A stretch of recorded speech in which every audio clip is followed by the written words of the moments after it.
बच्चे हैं उनको तालीम दे रहे हैं, तो धर्म की कौन सी तालीम उस मदरसों में दी जाती है? मुस्लिम संगठन भी इसका विरोध कर रहे हैं कि हमारे खिलाफ चिह्नित करके ये कार्य किया जा रहा है। मैंने फिर इस बात को कहा, आपने कहा अवैध मदरसों पर कार्रवाई हो रही है, तो सब यही कह रहे हैं अवैध मदरसों पर कार्रवाई हो रही है। क्या किसी ने कहा वैध मदरसों पर कार्रवाई हो रही है? तो वैध वैध मैं जमीनें हैं सरकारी, कुछ मदरसे सरकारी जमीनों बने हुए हैं, क्या मदरसा बोर्ड ने उन्हें चिन्हित नहीं किया? क्या मदरसा बोर्ड को ये करना नहीं चाहिए था? मैं अपना उत्तर दे दूं।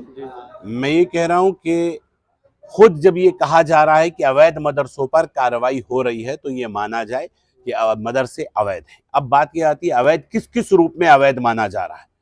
एक मदरसे को अवैध माना जा रहा है जिसकी शिक्षा की डिग्री जो बच्चों को नहीं दे रहे हैं, कि वो खाली अरबी और उर्दू तालीम पढ़ाई जा रही है केवल उन बच्चों को। तो सरकार का ये मानना है कि 14 साल 15 साल पढ़ने के बाद भी बच्चों के पासपोर्ट पर अगर अनपढ़ लिखा जाए तो उनके साथ ये इनजस्टिस है।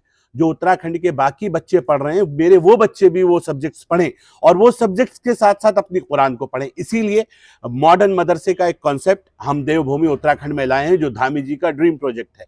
और वो इसीलिए लाया गया है कि उस मॉडर्न मदरसे में उत्तराखंड का एनसीईआरटी का सिलेबस पढ़ाया जाएगा और उसके साथ बच्चों को हाफिज कुरान बनाया जाएगा। तो हाफिज कुरान के साथ साथ अब मेरे बच्चे डॉक्टर, इंजीनियर, फिलोसोफर सब कुछ बन पाएंगे और डॉक्टर एपीजे अब्दुल कलाम के रास्ते पर आगे बढ़ पाएंगे। तो हम खाली हटा ही नहीं रहे हैं, हम ये भी बता रहे हैं कि हम क्या चाहते हैं। हम जो चाहते हैं वो लोग समझे। हमारी भावना मुस्लिम समाज को मुख्य धारा में जोड़ने की है। जो उनकी अपीजमेंट के नाम पे कहीं एक कमरे के अंदर 20-20 बच्चे रखे हुए हैं, तो अब अगर इस तरह का व्यवस्था बच्चों के साथ होगी तो बच्चों को प्रॉपर व्यवस्था नहीं मिलेगी, तो किसी को तो उनके लिए बोलना पड़ेगा।